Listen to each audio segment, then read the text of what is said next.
A bridge builder was very, very sure that nothing on the top of the bridge could bring the bridge down. But another engineer said that it could be brought down. So to prove that point, he called few men to march across this bridge in unison. Same rhythm, same stepping, same timing. So they marched unitedly and in unison, producing rhythmic oscillations, they say. And because of their oneness and unisons and their unity, that bridge came down. The bridge lost its strength, the bridge collapsed without using anything except human power. They call this the law of synergism. When joint actions are brought together, they increase each other's effectiveness. Alone, we are powerless. But when we come together and we work together in unison, you find that we increase our effectiveness. And in fact, and this oneness is a reality, because you find that a reality that the oneness is greater than one. Being united is greater than being one. And it is a bonding of different parts brought together to form a new whole, where the whole is greater than the sum of the individual parts. So you find that sometimes there are many, many individual parts. When they are working alone, you find that they're powerless, they're not effective. But when all of them come together to work together, things begin to happen. Things begin to move. And this Jesus and God showed it long, long time ago. And yet people are still very resistant to the idea of unity, the idea of oneness, even the idea of being working together in unison. So much resistance we see everywhere. And the Acts of the Apostles referred to a kind of a oneness that brought about unity and continuity.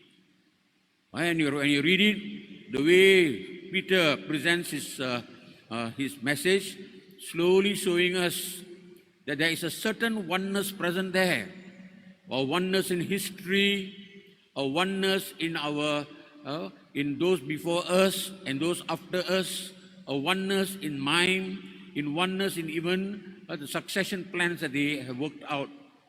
So you see, he was presenting the salvation history as continuous. Jesus did not break something. Jesus is continuing what the Father began at Genesis.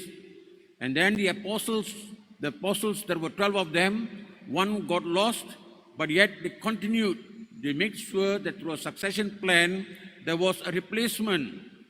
This is also a continuation, a unity. Then he made sure that the good news was handed on by witnesses, those who have seen, those who have heard, those who have experienced the Lord, the living Lord. They are supposed to carry on the message. Because if that does not take place, then there's going to have a break in the good news. Only people who have seen the Lord are supposed to carry on that duty of carrying on the good news. And this is also a kind of a oneness and a unity. There must not be any breaks in this whole story of what Jesus has done or what God is doing. So we find that in John's epistle, love is revealed as the moving force at the heart of oneness. You want things to happen? You want people to be united? Power that is going to make it happen is love. And love is what binds us. Love is what holds us. Love is what sustains us. And it is God's love that draws all people together and makes us one. See, it's not our human love. Our human love is very imperfect. We are very conditional. We are very calculative. We are very, very selective. And we use also manipulative. Our human love is like that. When our human love is brought into God's love, then only it becomes purified. Then only we find our love begins to change. If not, we are very, very manipulative. We use love to dangle like a carrot, disturb people. At the same time, we make people say, if you love me, you do this. You love me, you do this. It's very, very conditional. But John's Gospel also reveals to us, also unveils to us the importance of oneness. It is about being one in the upper room, being one in love, being one in prayer, being one in mind and heart, united. You're so united in the upper room, waiting for the Pentecost, that trigger off the outpouring of the Holy Spirit.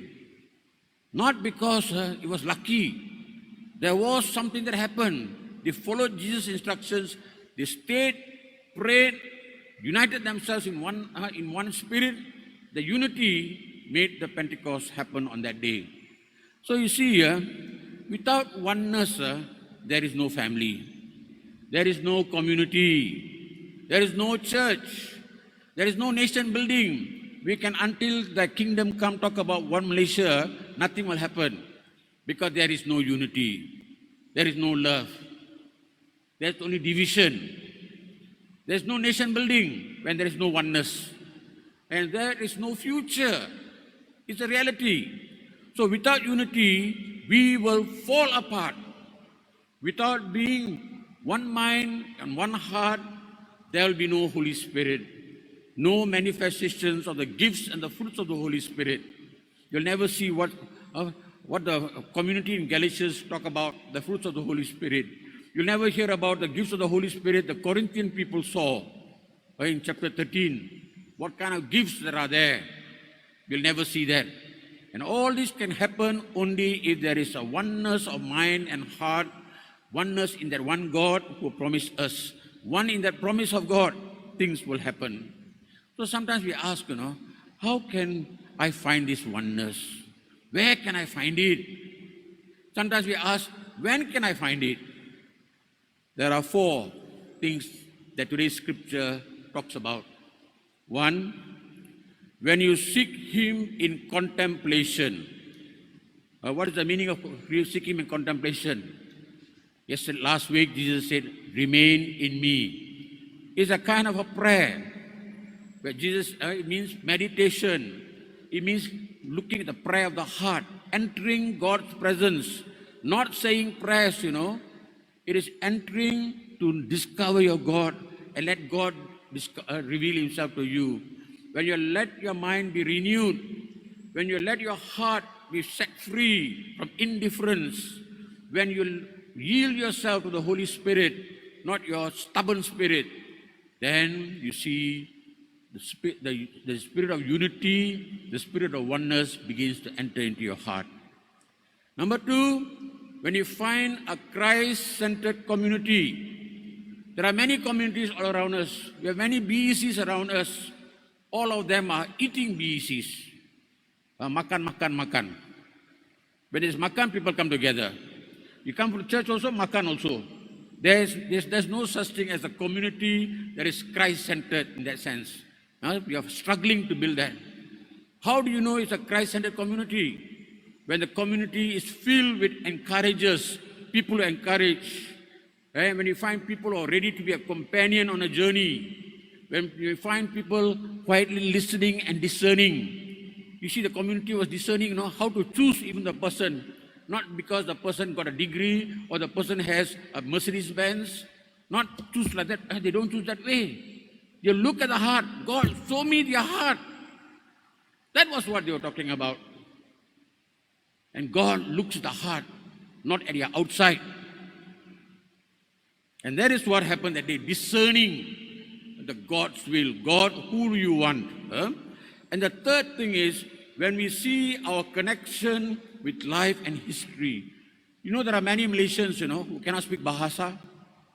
There are many Malaysians who have never seen National Day celebration. So how can you call yourself a Malaysian? So in the same way, there must be a connection with life and history. Everything that happens around you, you must be connected, you must know. You must know what is happening in India. You must know what is happening in Korea. You must know what is happening in the Philippines or in Indonesia. You must know what history is, your own history, personal history, national history, church history. When you enter into it, then you begin to become one. If not, you're an outsider, like a fish out of water. And the fourth thing is, when we do all things in love and out of love. And that is what Jesus is talking about today. It can be a vocation. You can be a father, you can be a mother, you can be a husband or a wife, you're a single person, you're a professional. That is your vocation. Do it in love, do it out of love. Don't cry and do. Don't serve in the church by crying. You are crying, better go. Do everything out of love and in love. Let your service be a service of love. Let your outreach be an outreach of love. Touch all people with love. That's it. Touch, gentle, merciful, kind, polite. That is what love is all about. You don't look at the other person, the fellow is a Indian, the fellow is a Malay, that one is a foreigner, migrant worker. Look at everyone as child of God. Then you see the difference. Then we become one with the Spirit. So my dear friends, unity, unisons, oneness can move mountains. I tell you that. When people are together, they can move mountains. But the biggest fear of the devil and the biggest fear of big powers, the biggest fear of divisive politicians is oneness and people uniting. Many people don't like people to unite. Many people don't like to see unity inside the church. The devil doesn't like a united church. When there's unity, that the problem starts. Break the people. When people are broken, the devil takes control. So my dear friends, Pope Francis says something very beautiful. For him, unity is not ready-made, Many of us want ready-made. Unity is not ready-made. Experience unity, he says. Unity grows along the way. It never stands still. Unity happens when you walk together. And that is what Pope Francis says. We must learn to walk together. It only happens when we walk together. Not ready-made, show me, show me, show me. No. When you move, unity follows. You see the difference or not? Many of us want ready-made Christianity. There's no ready-made Christianity. You find Christianity along the way. You become a Christian along the way, on the way. There's no such thing as a ready-made Christian. There's no ready-made church. Okay, so my only prayer is believe in the power of unity, believe in the power of unisons, believe in the power of oneness.